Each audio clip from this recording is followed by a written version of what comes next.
Yes, we're making progress, aren't we? This is class 4. Welcome to class 4 of the Sing Right Stand Out course. This has been such an amazing journey, and this is just halfway through. I cannot imagine what kind of fun we're going to be having for the rest of the classes. But well, back to what we're talking about today.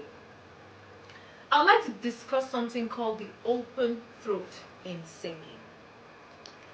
Now I know that you might have heard of the term, or maybe you haven't, but it's a term that has been used over the years by one or two or three or many vocal coaches, and it has its merits, okay? But just like any other thing, if you don't know how to do it properly, it's going to be an abuse, and you'll be doing more damage to your voice than if you didn't know the term in the first place. So what is the open throat in singing, and how does it affect me as a singer? How does it make me sing right and stand out? Thank you for asking. Because you have asked the question, I'm going to answer it. So the open throat is a technique whereby your pharynx, the pharyngeal space, is increased so that the resonating space in the vocal tract can be increased or can be maximized. Simply put, you want the space in your throat to be bigger so that your resonators can carry the sound better, so that you can produce a well-rounded tone, not too forced, not too breathy. So basically that's what the open throat in singing is, right? And if you do it properly, it will affect you in a wondrous way, because what it means is that your throat will be relaxed, your tone will be much brighter, it won't be forced, you won't sing with pain, okay? And I know that this is a major issue with many singers. You sing with a lot of pain, with a lot of pressure in your throat. So the open throat can actually help you to take away that pressure and to actually sing right. So how do we achieve the open throat? Remember I said that you want to increase the space in your throat. By throat I mean your pharynx, the space behind your larynx. So the things that are important for us to note are your pharynx, your larynx, right? Your soft palate. Remember why I said the soft palate is? Your jaw, your tongue. So we're going to pick all of these aspects one by one and talk about them and see what we can do to shift these things around a bit so that we can achieve the open throat. Yes? Fantastic. Let's go to the larynx. Okay? Basically, the way we achieve the open throat, the way we achieve increasing the space in our pharynx is when we lower our larynx. Now, regardless of what style of music you do, whether you're a classical singer or you're a rock singer or you're a contemporary singer, you still need a lowered larynx. But for classical music, the larynx is much lower to achieve that big classical sound. Amazing grace, how sweet the sound. See how big my voice is? My larynx is quite low. Okay? But if I was going to do the same song as a contemporary singer, I don't need my larynx to go that low. I still need it to be low, but not low compared to how low it is for the classical singer. So, for the contemporary singer, it's not going to be that low anymore. It's just going to be amazing grace, how sweet the sound. And you get the difference in the texture and the sound output. Now, when we lower our larynx, whatever it is, whether we're classical singers or contemporary singers, the objective is not to feel pain. We don't want to feel pain, number one. And number two, we don't want the larynx to be a pitch changer. So you're bringing your larynx low to try and hit your low notes, or you're taking your larynx high to try and reach your high notes. No, that's going to cause a lot of tension in the throat. Okay? So remember, you don't want your larynx to be extremely low, neither do you want it to be extremely high. I can say you want it to be floating. If you're not a classical singer, you want it to be floating. Okay? But remember, you don't want it to be so high and tight that we can hardly hear what you're singing. Okay? So that's about the larynx. Another organ or another aspect of the open throat is the soft palate. Now, I've showed you where the soft palate is. Remember where it is? It's the roof of your mouth towards your throat, at the back of it. It's softer, right? That's the soft palate. Now, the soft palate acts as a door. If it's too high, you block off the passage to the nose or to the nasal cavity, so the sound comes out so much through the mouth. If it's too low, then all the door to the mouth, to the oral cavity, is closed, and all the sound comes out through the nose, so you become very nasal. So what we want is, we want the soft palate to be ajar. Okay? We don't want it to be extremely high or extremely low. Okay? So that's the soft palate, right? So have you ever heard people who are so nasal?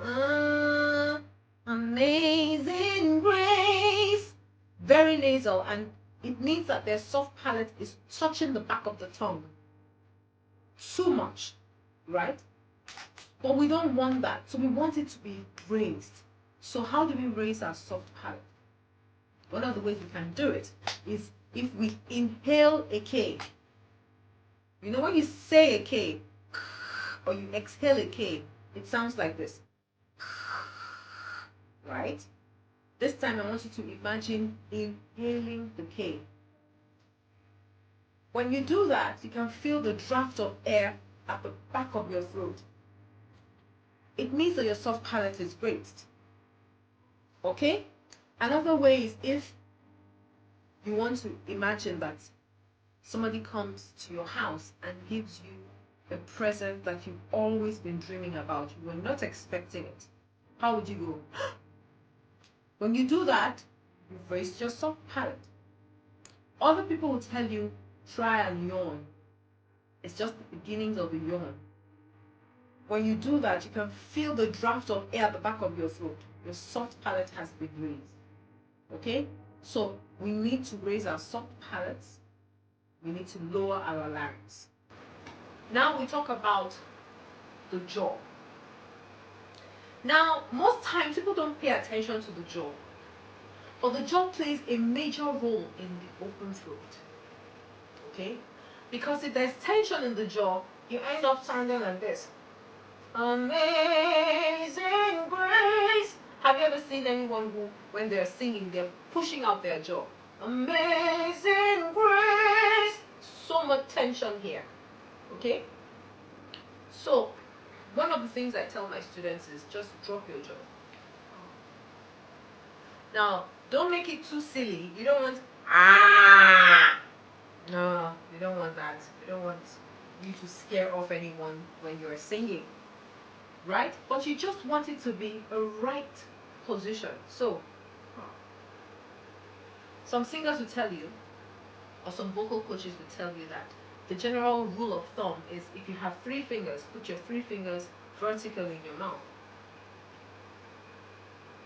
And that's how wide your jaw should be. I'll tell you that whatever it is, make sure you do not feel tension here. You see, when you open your mouth, there's a joining at your jaw here. You don't want to feel any tension there.